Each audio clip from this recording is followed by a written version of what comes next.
and it's a great honor and pleasure.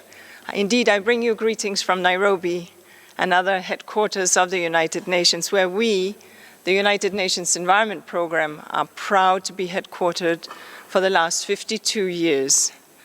I ask you for a moment just to imagine a country that just 9 years after independence put up its hand and said, we will be a United Nations global headquarters. It is a historical decision and one which we are very proud of. Mr. President, thank you for the invitation, and of course to distinguished ambassadors and delegates present here, and of course to my dear colleagues on the panel. And to you, dear Volker, thank you for the deep collaboration that we, UNEP, enjoy with the Commission and with the important work on human rights. For me, just to say that speaking here has a deep meaning, because the international community has, in a sense, since the 1972 Stockholm Declaration on the Human Environment, acknowledged that a healthy environment is linked to the enjoyment of all human rights. That was referenced in the declaration from Stockholm that formed UNEP back in '72, and we further saw this, of course, in the 1992 Rio Declaration, in the Future We Want Declaration on Sustainable Development, and we also see it under the Paris Accord. But when the Human Rights Council itself and when the General Assembly itself in 21 and 22 respectively recognized that human right to a clean, healthy, and sustainable environment, that was and remains a huge leap forward. And it was a big win for millions of people who are buckling under the weight of that triple planetary crisis, the crisis of climate change, the crisis of nature and biodiversity loss and desertification, and the crisis of pollution and waste. And that recognition of this right has now rippled right through the world. This right has been acknowledged in the Sharm el-Sheikh Framework Implementation Plan, in the Kunming Montreal Global Biodiversity Framework, which deals with biodiversity, in the Bonn Declaration on a planet free from harm of chemicals, which was the agreement that we gavelled last year. Most people don't know about it, but it's a breakthrough for your health. And just to mention, 7 million from air pollution, premature death, 9 million from pollution. So both the President and my colleague Rebecca are right. But nevertheless, these agreements now with the Human Rights Council resolutions increasingly are addressing environmental issues, and the human rights bodies are addressing what we have known for 52 years around environmental issues. We know that this right, the right to clean air, the right to a safe and stable climate, the right to access water, these are critical, and it will therefore also have to cover sanitation, sewerage, health, and food, and non-toxic environment. It has to cover ecosystems, and it must cover, obviously, biodiversity. But the truth is that we cannot say that we're implementing that right. We've had it in spirit, in form, and in letter for 52 years, and now we have it enshrined in legal language in this hall as well as in New York, but we are not implementing it. Most people live with dirty air. 97% of the world. Most live with polluted water.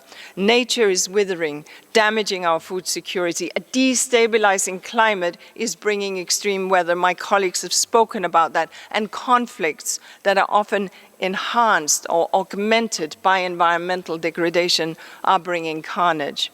UNEP, my organizations, we just yesterday released 2 days ago, released the preliminary assessment of the environmental impact of the war in Gaza. And that shows all too clearly that water and sanitation has collapsed, that coastal areas are impacted, that soil and ecosystem have been damaged and contaminated, and that this will remain for decades. So we got to get busy to get this right fulfilled. So what is it that we have to do to ensure that we get there? Well, first, we have to strengthen and implement those commitments and the promises that we already made to one another, meeting every target of the multilateral commitments that we have painstakingly negotiated. That would go a long way to delivering on that right to a healthy environment. We need to live up to the ambition on climate change and on other issues, although there is, frankly speaking, no point in making more promises if we're not going to do what we've already promised one another. And all agreements are important. There isn't a ranking of these because they matter in different ways to different people. And we have to take very special note, of course, of those that may be lesser known, such as the Kunming-Montreal Global Biodiversity Framework, now known as the Biodiversity Plan. It is the equivalent of the Paris Accord for biodiversity and nature and for your well-being. And that specifically targets and speaks to the environmental human rights defenders and the promotion of the rights of indigenous people. We have to safeguard these groups who face intimidation, criminalization, and death when they stand up to those who would devastate nature. Indigenous peoples' traditional knowledge, customary legal systems, and cultures have proved effective at conserving nature. We know this, so we should ensure that the targets are met. So first of all, then, live up to the promises we've made one another. Second, we have to deliver environmental justice for all. There can be no universal human right to a healthy environmental future without justice, without equity, and without true inclusion. UNEP's 2022 emissions gap report told us how countries with greater responsibility for those emissions must provide financial and technical support to developing nations. UNEP's adaptation gap report in 2023 told us that we are underfinanced, underprepared, and we are reinforcing the sheer scale of the financing gap that we need, and that we need to see wealthy nations, the private sector, philanthropies, and entire societies shift to address this. Now, the Loss and Damage Fund is, of course, a step in the right direction, and we celebrate that.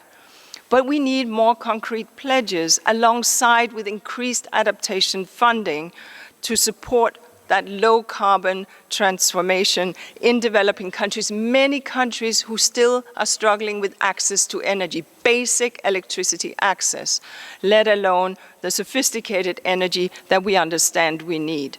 And we need to see funding dramatically increase to nature-based solutions so that nature can take the hits of the winds, of the high floods, of the rains, and of the inundations. That is a way in which we invest in long-term sustainability and adaptation. And that is precisely how the biodiversity agreement, the desertification agreement, and the climate agreements are sewn and woven together by the restoration and ecosystem-based adaptation approach.